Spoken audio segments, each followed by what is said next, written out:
que es severa y discapacitante. Además que tiene un componente autoinmune desde el 2004 que se descubrieron los anticuerpos contra aquaporina 4 que atacan el canal de agua, pues que se llama así, aquaporina 4. Por eso es que se ha considerado también una canalopatía autoinmune. Además de esto, que es desmielinizante, que afecta pues el sistema nervioso central, especialmente pues algunas regiones donde la aquaporina 4 es como más frecuente o está en mayor cantidad, que serían los nervios ópticos y la médula espinal, generando neuritis óptica y mielitis pues transversa, de ahí su nombre de neuromielitis óptica. Sin embargo, pues desde que se pudo como documentar en algunos pacientes estos anticuerpos positivos, pues se fueron dando cuenta que clínicamente tenían y radiológicamente tenían también compromiso de otras regiones, por ejemplo, el diencéfalo, el tallo cerebral y el parénquima cerebral. Y por eso es que pues ha cambiado como el concepto y ahorita lo vemos más es como un espectro de patologías en donde coexisten muchos desórdenes autoinmunes, porque también es mucho más pues, frecuente encontrar otras enfermedades autoinmunes del tejido conectivo asociadas al espectro NMO. Entonces, para hablar pues, un poquito de la historia, la primera descripción la hizo Thomas Allbutt, un médico inglés, en 1870, que es este señor. Pues se cree que es la primera descripción porque pues pareciera pues cumplir como con la parte clínica. Sin embargo, fue hasta 1894 cuando Eugene de Vic y su estudiante de doctorado, Francis Gault, describieron 16 pacientes que tenían pues una clínica de neuritis óptica y mielitis que era concomitante o pues muy seguida en tiempo y por eso la consideraron una enfermedad monofásica. Sin embargo, después, pues en otros pacientes se fueron dando cuenta que realmente no era un solo episodio de esta enfermedad, sino que tenían como unos cursos de recaídas y se les pareció mucho la esclerosis múltiple y por eso hubo un periodo en el cual se creyó que el espectro NMO, la neuromielitis óptica, era una variante de la esclerosis múltiple. Incluso pues los criterios diagnósticos también se consideraba pues como si fuese una variante y en Asia se llamaba incluso esclerosis múltiple variante óptico-espinal. Después, en 2004, cuando se descubrieron los anticuerpos antiaquaporina 4, pues se dieron cuenta que realmente era una enfermedad inmunopatológicamente pues muy distinta de la esclerosis múltiple. En 2006 entonces se reformaron los criterios donde entonces ya no solamente se incluían los anticuerpos, sino también las características clínicas y radiológicas, que como les digo, pues eran muy diferentes o muy separadas de la esclerosis múltiple. Y como con estos anticuerpos se fueron dando cuenta que estos pacientes también tenían otras manifestaciones clínicas, como les dije ahorita, pues por eso en 2007 se modificó el término a espectro NMO. Y en el 2015, el panel internacional para el diagnóstico de NMO creó pues unos criterios que son los que usamos actualmente y más adelante se los voy a mostrar. En cuanto a la prevalencia, pues tenemos que es una enfermedad que pues, ocurre en todo el mundo y en todas las etnias. Sin embargo, pues acá sí podemos ver como algunas diferencias, digamos, respecto a la raza. Por ejemplo, si cogemos este estudio de acá de prevalencia de Martinica, en el cual el 90% de la población es negra, pues nos damos cuenta que tienen una prevalencia 2.6 veces mayor que pues en este estado de Estados Unidos, en el cual el 80% de la población es blanca. Entonces ahí pues hay una primera diferencia. También en asiáticos vemos que el riesgo es 3 veces mayor comparado con la prevalencia de Australia y Nueva Zelanda. Aquí vemos pues los países como con los estudios más grandes y lo que está entre paréntesis son los criterios diagnósticos que usaron, 2006 o 2015, y solamente hubo como un estudio por acá en Austria que no usó ninguno de los criterios, sino que simplemente cogió todos los pacientes que tenían los anticuerpos positivos. Con la incidencia, pues los datos son un poco menores, pero podemos ver pues la misma relación y es que la incidencia es mayor en población negra y en asiáticos. En cuanto a Latinoamérica, pues los estudios son mucho más escasos. Solamente pues hay como un estudio grande que se hizo con los criterios de 2015 porque los otros son como con esos criterios de 2006 y realmente pues sí se ha visto que coger pues los pacientes con los criterios de 2015 puede aumentar pues la prevalencia, o sea, la estimación de las personas con NMO hasta en un 50%. Entonces, pues es importante que los estudios sean realizados pues con los criterios desde 2015. Les decía que solamente pues hubo uno como en Venezuela, pero en general hay un subregistro y hay como mucha variabilidad en los datos, también pues por esto de los criterios diagnósticos y porque los intervalos de confianza también eran como muy amplios. Pero entonces, para resumir, ¿quiénes están en riesgo? Pues afroamericanos, afrocaribeños y asiáticos, o pues algo así que podemos hacer como una alusión, y es como la población en la cual la esclerosis múltiple es menos prevalente, o sea, tienen como una relación inversamente proporcional. En cuanto a la edad, pues puede ocurrir en cualquier edad, desde los niños hasta los ancianos, pero la mediana de aparición es la cuarta década de la vida y si tiene, pues como vemos acá, una preponderancia pues muy importante por mujeres, una relación 9:1. También pues se han identificado algunos factores del HLA, sobre todo el DRB103 y DRB110. También se han intentado como identificar pues, ciertos factores ambientales similares a los que conocemos de esclerosis múltiple, como el tabaquismo, los niveles de vitamina D, la exposición a infecciones, sobre todo pues en los niños pequeños cuando pues van tempranamente al jardín. Y pues sí se han encontrado como algunas, pues también como pues relación entre estos factores ambientales, pero no son tan fuertes como en esclerosis múltiple. Entonces, para hablar algo de fisiopatología, entonces pues vamos a hablar principalmente de la aquaporina 4. Este es un canal de agua que sabemos que se mueve por ósmosis y microscópicamente pues se va a encargar es de la homeostasis del agua. Pues este canal de agua está también en el riñón, está en las células parietales del estómago, está en el músculo esquelético, pero pues en el cerebro principalmente va a estar en esas zonas donde va a estar en mayor contacto con el líquido, es decir, pues el líquido cefalorraquídeo, o sea, que lo vamos a encontrar en los pies de los astrocitos, justo en la barrera hematoencefálica.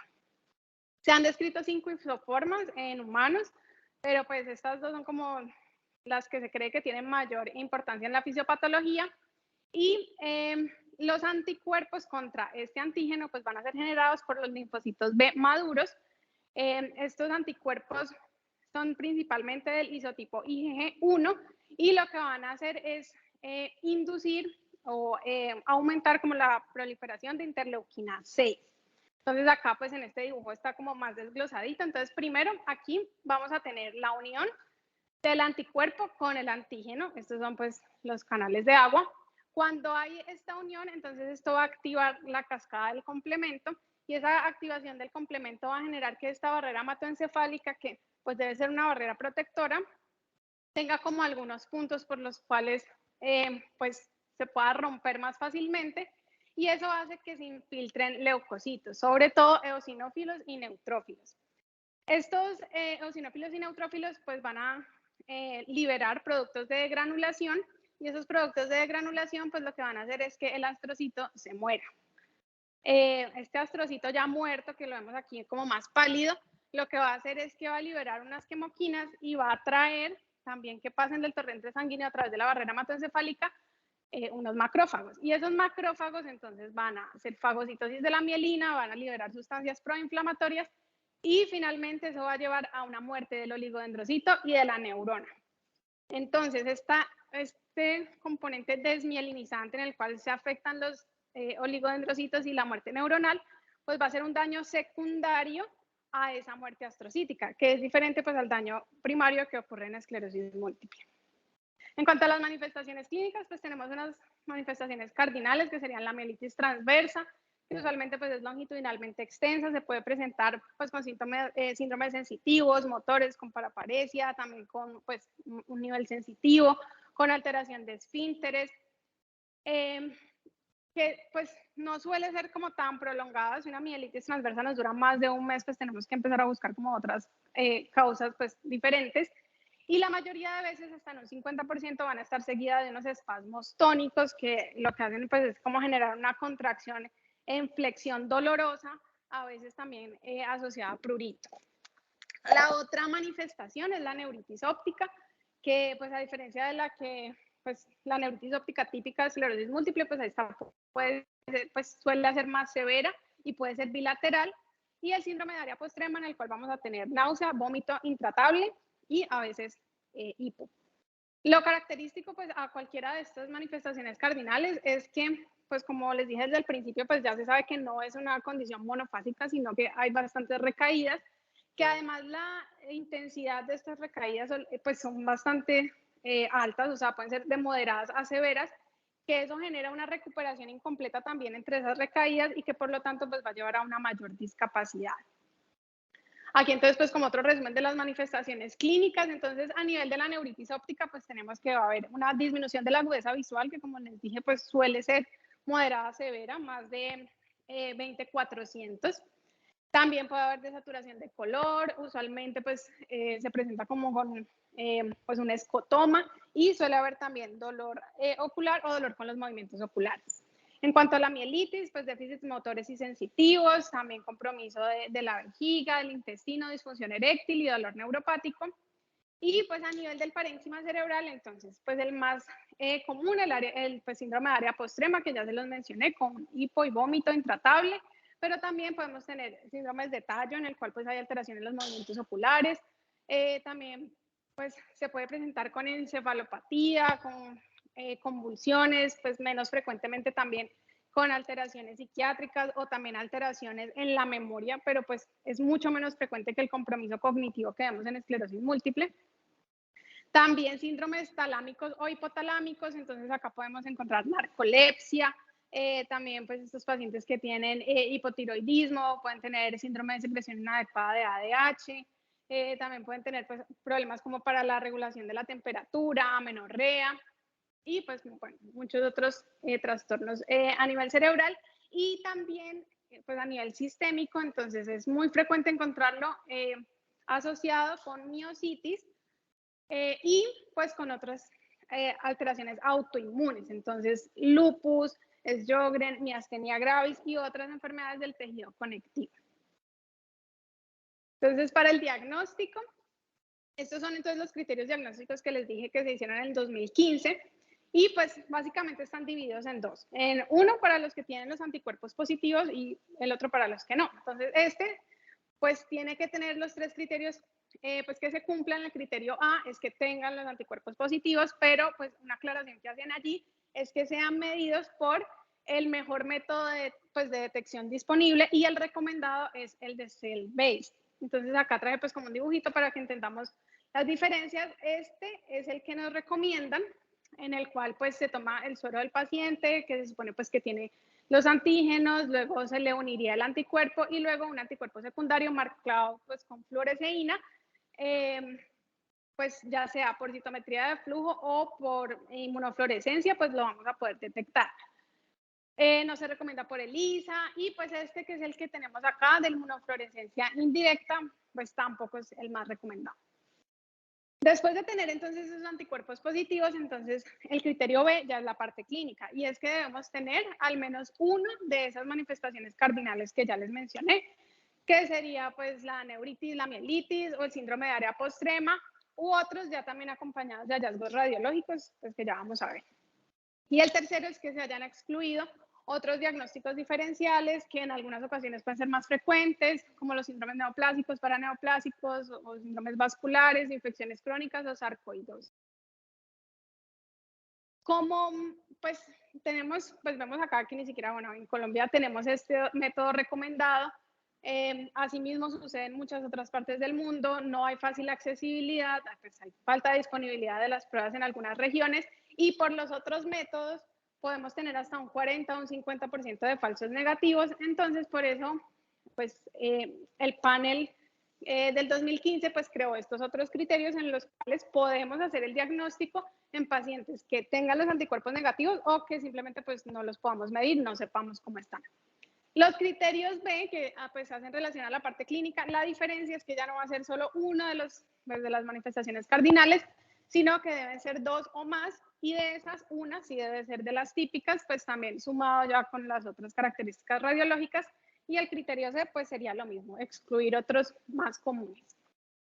Aquí entonces como pues un resumen de a quién le podemos pedir o a quién le debemos pedir los anticuerpos antiacuaporina 4, que básicamente son pues todos los que clínicamente ya les mencioné, que pues tienen las características clínicas típicas o cardinales, pero también muy importante acá por ejemplo, pues como hoy en consulta que vimos una paciente pues que tiene un diagnóstico de hace muchos años de esclerosis múltiple, pero que realmente no responde al tratamiento o incluso empeora, pues a pesar de las terapias modificadoras de la enfermedad, o una inflamación atípica que encontramos en el sistema nervioso central, que pues sea también pues se haya clasificado como esclerosis múltiple, pero que tampoco tengamos las bandas oligoclonales.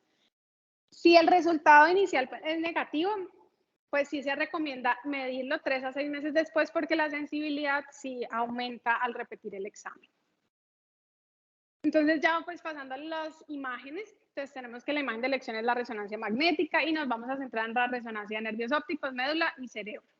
Entonces para nervio óptico, pues aquí lo característico es que nosotros vamos a ver, pues esto es un T1 postcontraste axial y coronal, y lo que vamos a ver es que va a haber una afectación larga, así pues como la mielitis, pues en el nervio óptico también se llaman como unas lesiones longitudinalmente extensas, y es que pues ocupa más del 50% de la longitud del nervio óptico, suele ser bilateral como lo vemos acá, y además suele estar como ubicada, localizada en la parte posterior, incluso llegando al quiasma óptico, que es donde vemos pues acá las flechitas.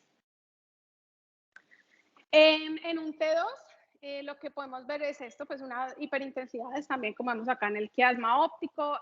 Aquí pues en esta imagen del centro lo que vemos es no solamente pues el realce del quiasma, sino también pues otras lesiones muy típicas del área postrema. Y pues nuevamente aquí en el T1 postcontraste vemos el realce pues en una gran parte de la longitud del nervio óptico de manera bilateral. En cuanto a la médula espinal, entonces, pues lo típico es en el 80% pues, de los casos vamos a encontrar una mielitis longitudinalmente extensa. ¿Y qué quiere decir longitudinalmente extensa? Pues que ocupe más de 3 segmentos vertebrales seguidos. Esto, pues, digamos, lo podemos ver aquí en diferentes cortes, porque bueno, en este paciente pues tenía escoliosis, entonces tocaba como hacerle diferentes cortes para poder lograr ver la extensión de la mielitis, pero vemos que va desde C3 incluso hasta el cono medular, pues esta es excesivamente larga, pero pues también tener en cuenta que la forma en que vamos a ver las lesiones en la médula pues van a variar de cuándo tomamos la imagen. Por ejemplo, si tomamos la imagen pues muy tempranamente, la podemos ver inicialmente como mielitis transversa, o por el contrario, si la tomamos ya muy tardíamente, pues digamos esta lesión larga se puede ir fragmentando, dando la apariencia como que fueran otras lesiones más cortas, pero lo característico es que vamos a ver mucha más atrofia de la médula. Aquí tenemos entonces también pues más imágenes de la médula. Tenemos que los segmentos como más frecuentemente afectados van a ser los cervicodorsales, y casi siempre que haya afectación o mielitis a nivel cervical, pues vamos a ver aquí también como que se extiende pues hacia el bulbo o hacia el área postrema. Ya en los cortes transversales lo que podemos ver es que en T2 hay hiperintensidades y en T1 hay hipointensidades.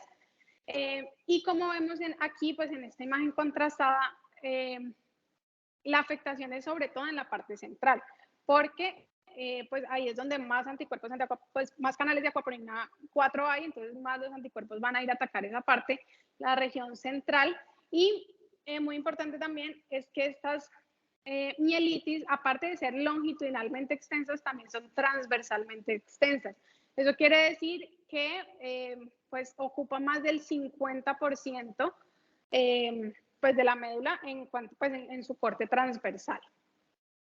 Y en esta imagen de acá, entonces lo que podemos ver son los patrones de realce. El realce en la médula pues suele ser como parchado, o incluso en algunos casos se puede ver como un realce anular periférico, dando como una apariencia de lente, como este que vemos acá.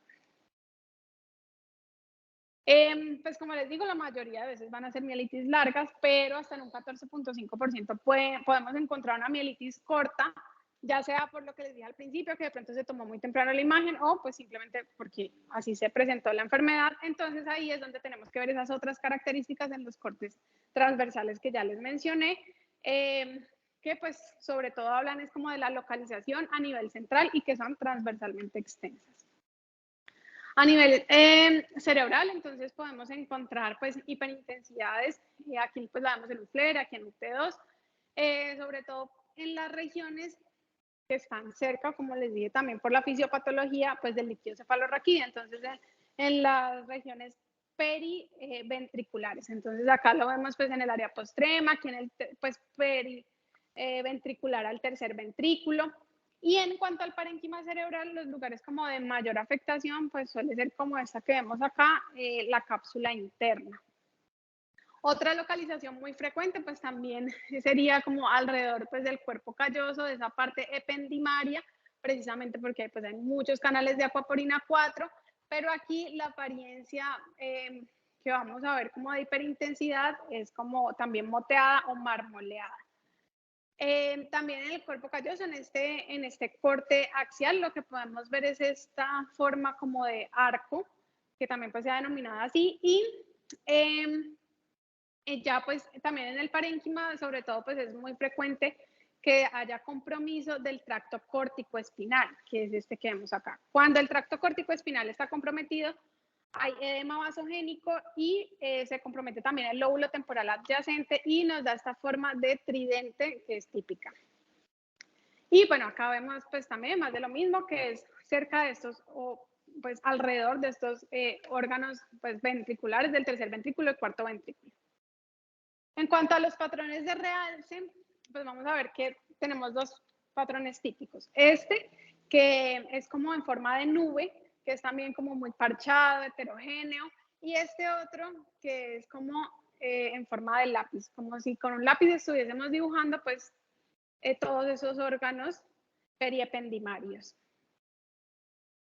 Y este es como un resumencito en el cual pues aquí con la línea punteada vemos todas las regiones donde están pues más abundantemente los canales de acuaporina 4 y vemos cómo se correlaciona pues en la patología con las enfermedades, pues con las lesiones ubicadas en esas regiones. Aquí pues alrededor de los ventrículos, alrededor del tercer ventrículo, alrededor pues del quiasma óptico de la región periacueductal, alrededor del cuarto ventrículo, del área postrema y pues también en este corte sagital vemos también todos estos órganos circunventriculares que también se pueden ver afectados, como la glándula pineal, la hipófisis posterior, el área postrema, la eminencia media. Aquí pues en esta tablita vemos como pues un resumencito de imagen de los diagnósticos diferenciales, como los tips de cómo los podemos pues, diferenciar. Entonces, el que estamos viendo pues ahorita es este, que ya les mencioné pues que a nivel del nervio óptico va a estar comprometido la región posterior, incluyendo pues el quiasma óptico, que son lesiones longitudinalmente extensas y que suelen ser bilaterales.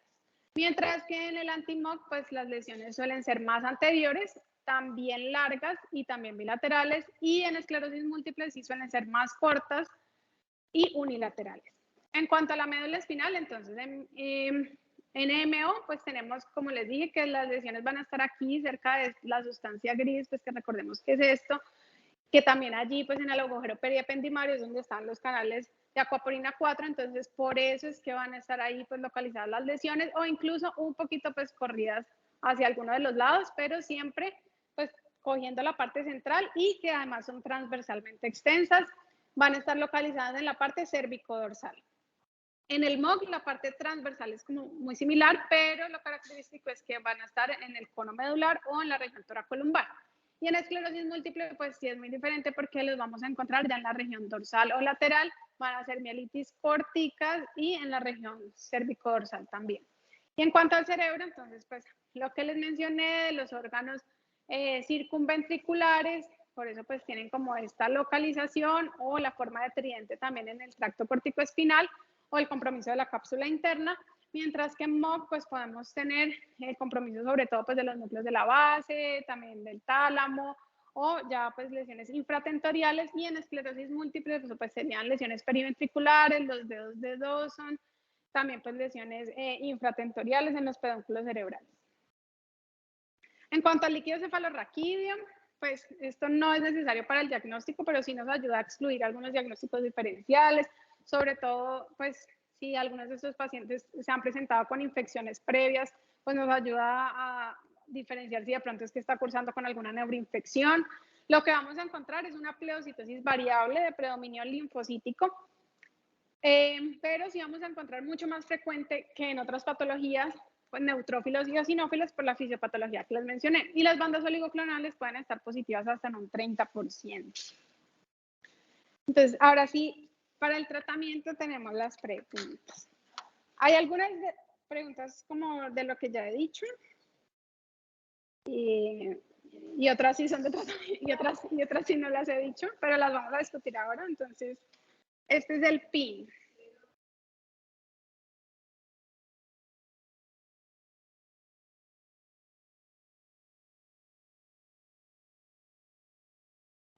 No, Cristian no participa. Él no lo hizo, ¿qué tal? No, lo dice ni él.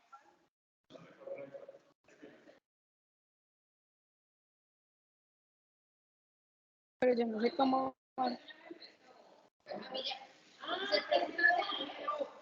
¿No es a la vez?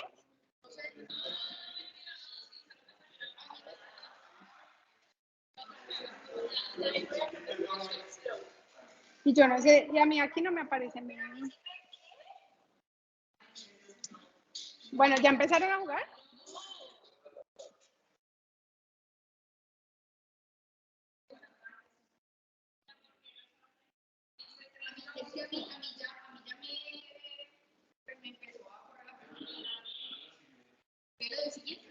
Ah, no, porque no están jugando todos juntos. No, o sea, a mí de una vez me salió la pregunta. No lo quiero en mi clase.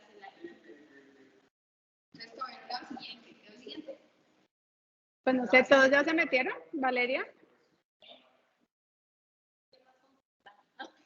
No, bueno, pues empecemos la pregunta 1. Por eso, ¿no? Es que es solamente para que las vean.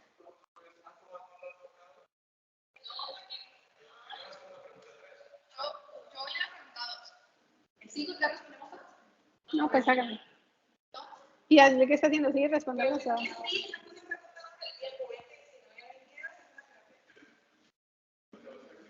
Bueno, esta era la pregunta 1.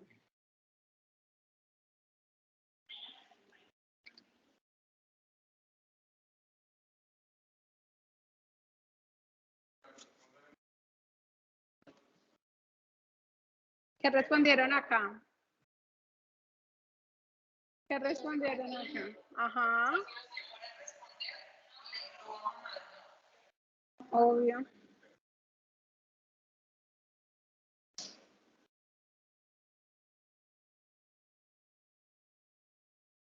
María, ¿ya empezó?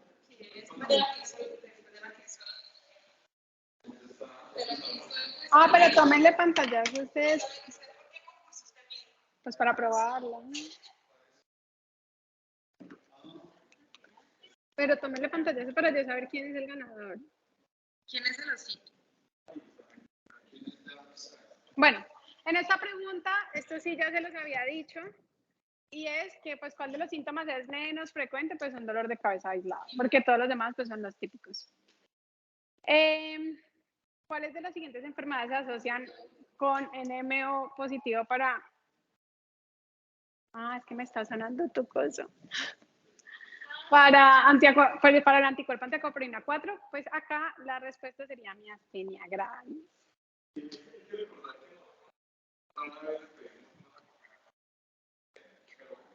No. Sí, es una situación médica que tanto el NMO que se puede asociar a la frecuencia. Puede tener una asociación, pero no tanto.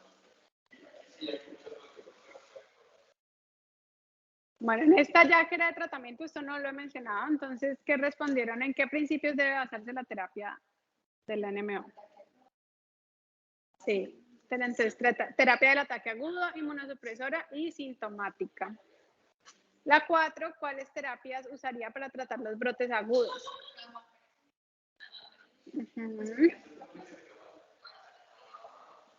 Bueno. ¿Qué terapias son ineficaces para prevenir los brotes?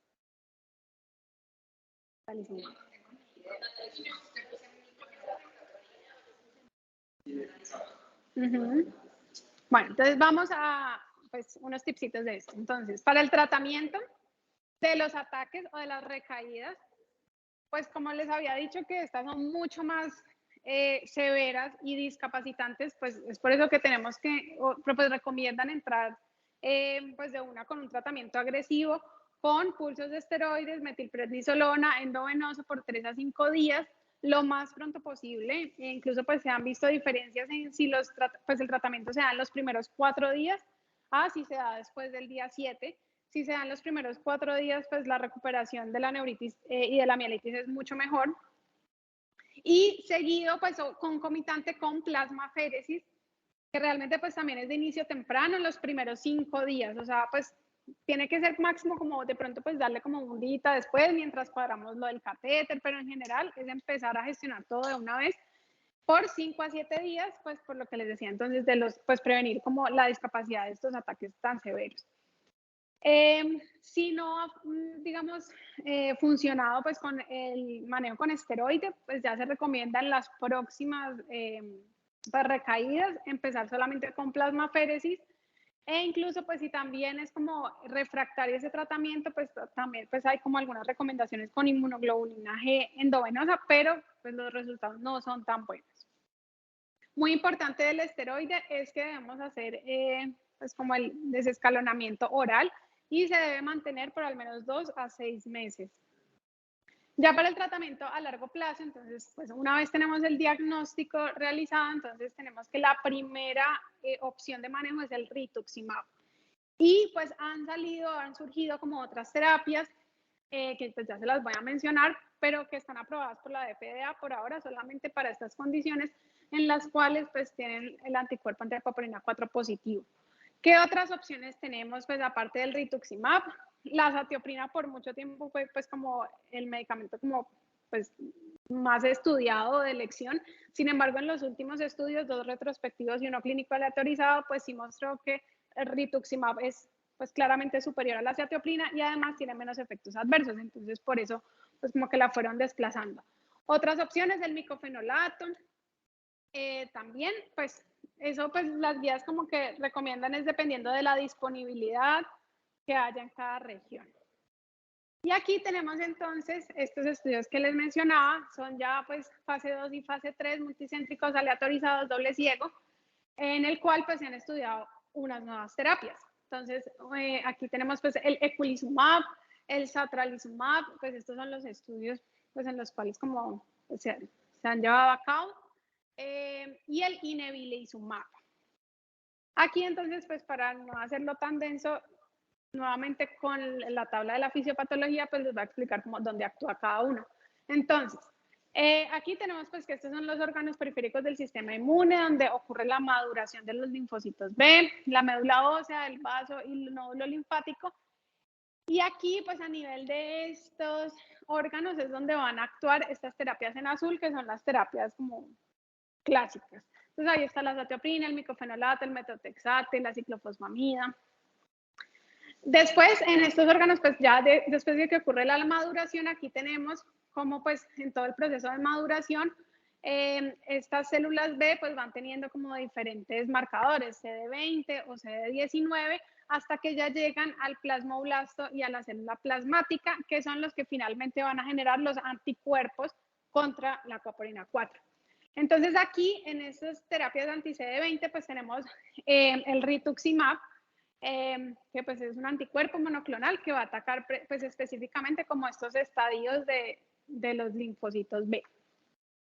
Ya aquí un poco más amplio, entonces están estas terapias anti-CD19, que lo que van a hacer pues es bloquear un poquito más como cantidad de células, incluyendo ya también los plasmoblastos y las células plasmáticas, y aquí tenemos el tocilizumab y el satralizumab. Entonces son terapias anti-CD20 o también que pueden pues inhibir la interleuquina 6.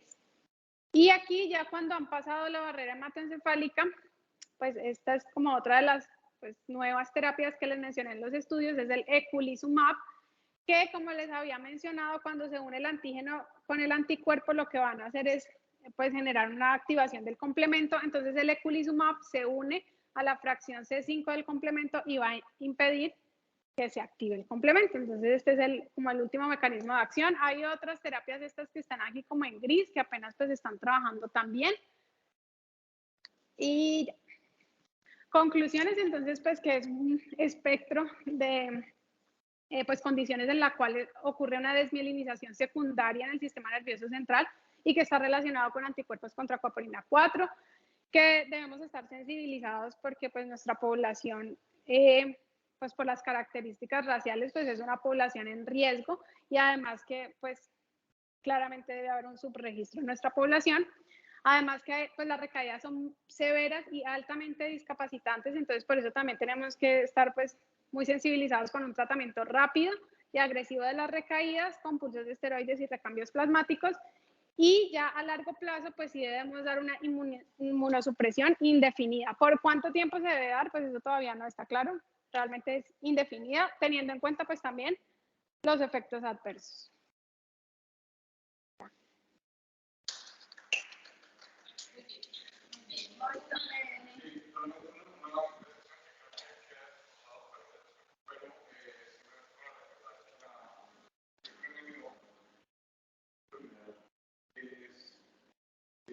Su discapacidad es de acuerdo a las recaídas. Las personas entonces recaídas. Ah, sí. No tendría por qué progresar si va a recaídas. Pero es que la recaída involucra a veces el paciente se discapacita. Porque antes, los pacientes grandes de neuritis óptica, fuerte, se daba secuelas y se daba permisivamente, se daba más agresiva de todo. Y de recaída de una médico por eso muy difícil.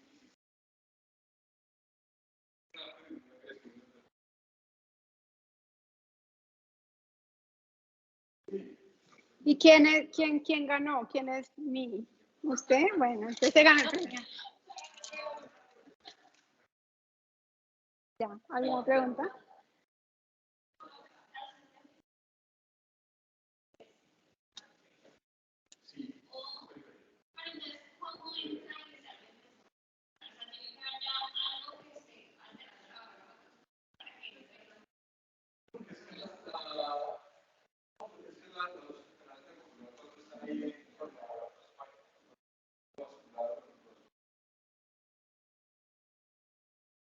Pero yo lo dije en la fisiopatología. No, porque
se necesita que pueda haber un censo de cuántas veces osmóticas de condición médico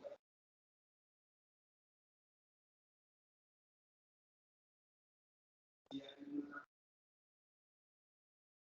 permeabilidad diferente y que probablemente más y ya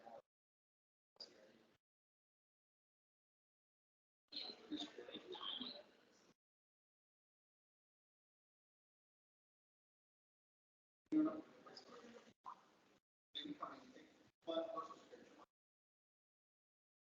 paciente tiene o una ¿Pero solo por la parte clínica sí, o radiológica también? solamente No. Pues, bueno, también respecto a la agudeza visual, pues es diferente también como el patrón de compromiso. Y pues creería yo que pues por la imagen, lo que les decía ahorita del antimog es más también hacia la parte anterior, sí suele ser bilateral también, pero no compromete tanto pues la parte posterior y el quiasma como si ocurre en la neuromielitis óptica. hay otra característica y es que antes por el antiguo finalmente todas estas condiciones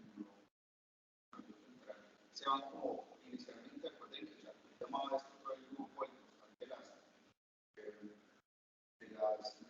las mielitis idiopáticas y después fue sacando de ahí unos grupos y decían mira, más lateral, este más es como el parches, este es por ejemplo y después ya en la época de Charcot ya nos a nosotros ver cómo esto se sacó de ese costal y de ese mismo costal se sacó también y había algunos síndromes clínicos como neuropatía óptica recular que tenía una característica antes son súper agresivos y mucho. El compromiso que hacen es una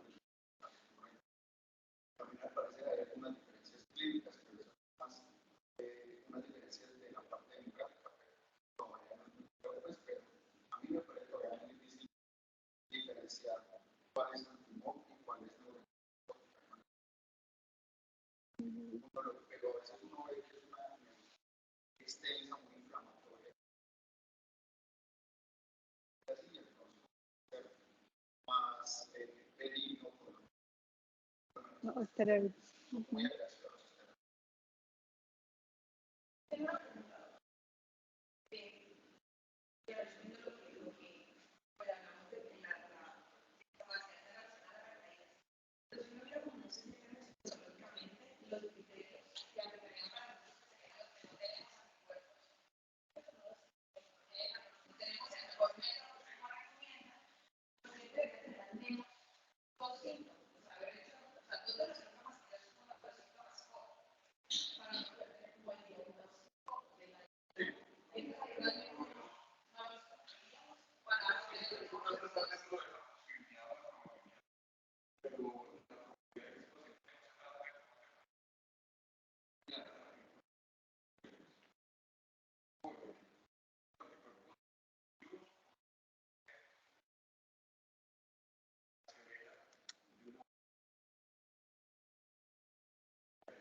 Ah, Vivian.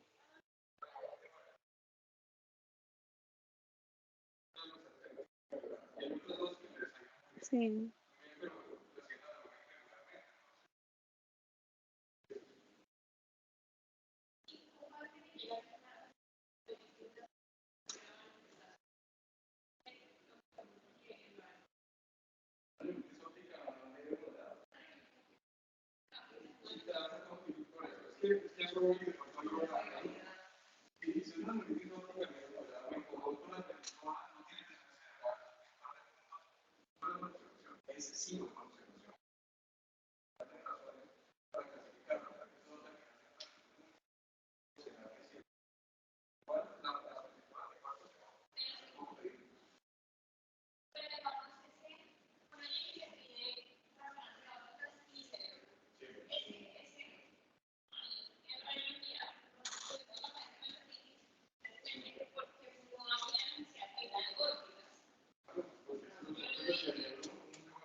Ujú.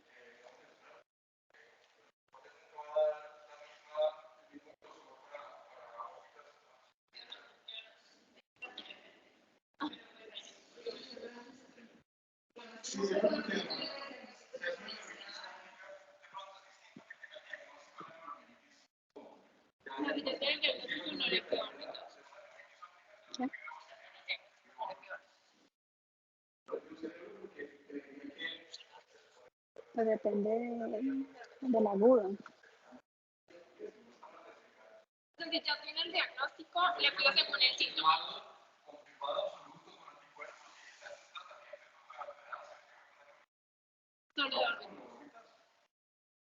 Pero si llega con otra cosa,